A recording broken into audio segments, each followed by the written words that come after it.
Number 8 ಬಹಳ auspicious. 8 ಬಂದಾಗೆಲ್ಲ, 8 ಬರೆದಾಗೆಲ್ಲ, 8 ನೋಡಿದಾಗೆಲ್ಲ ಅಷ್ಟಮಿ ಜ್ಞಾಪಕ ಬರುತ್ತೆ. ಆ 8ನ್ನು ಈ ಥರ ತಿರುಗಿಸಿ ಡಂಬೆಲ್ ಶೇಪಲ್ಲಿ, ಇದು ಅನಂತದ symbol, it's an infinity symbol.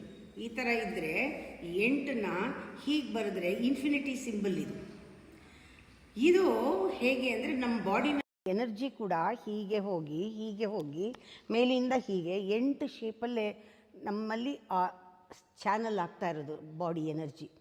ಅದಕ್ಕೆ ನೀವು ಅದಕ್ಕೆ ಹೇಳ್ತಾರೆ ಸ್ವರ್ಗ ಭೂಮಿನ ಕನೆಕ್ಟ್ ಮಾಡುತ್ತೆ 8 ಸಿಂಬಲ್ ಅಂತ. ಪ್ರತಿ ಸತಿ ಟೆಂಪಲ್ಗೆ ಹೋದಾಗ ಗುರುಗಳ ಜೊತೆ ಇದ್ದಾಗ feel that you are connected to them. ಇಲ್ಲಿಂದ ಅವರಿಂದ ನಮಗೆ ಬರುತ್ತೆ ಎನರ್ಜಿ, 8 ಶೇಪಲ್ಲೇ ಬರುತ್ತೆ. ಪ್ರತಿ ಟೆಂಪಲ್ಗೂ ಹೋದಾಗ A divine connection between human and divine.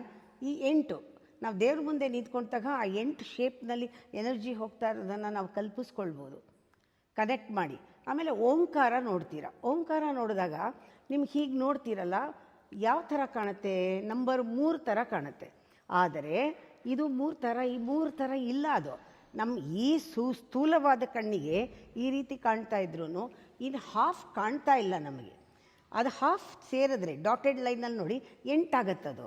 ಆಮೇಲೆ ಇದು ಓಂಕಾರದಲ್ಲಿ ನಾದಬಿಂದು ಕಲಾತೀತ ಅಂತೀವಿ.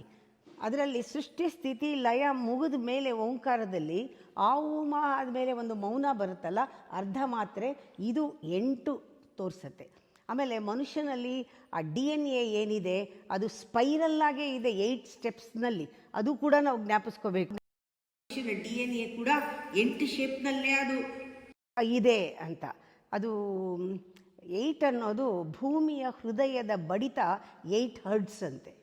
ಇದನ್ನೆಲ್ಲ ನೋಡಿದಾಗ ನಾವು ಗಮನಿಸಿದ್ರೆ ಈ ಚಂದ್ರ 8 ಫೇಸಸ್ನಲ್ಲಿ ಸೈಕಲ್ ಬರ್ತಾನೆ. ಇದೆಲ್ಲ ನೋಡಿದ್ರೆ 8 ಅನ್ನೋದು ಎಷ್ಟು ಶ್ರೇಷ್ಠವಾದ ಒಂದು ನಂಬರ್. ಈ ಅಷ್ಟಮಿ ಅಂತ ನೀವು ಜ್ಞಾಪಿಸ್ಕೊಂಡ್ಬಿಟ್ರೆ ಎಷ್ಟು ವಿಚಾರಗಳು ನಮ್ಮ ಮನಸ್ಸಿಗೆ ಓಡುತ್ತೆ. ನಾವು ಫೀಲ್ ಮಾಡ್ತೀವಿ, ಎನರ್ಜಿ ಮೂಮೆಂಟ್ನ ಫೀಲ್ ಮಾಡ್ತೀವಿ.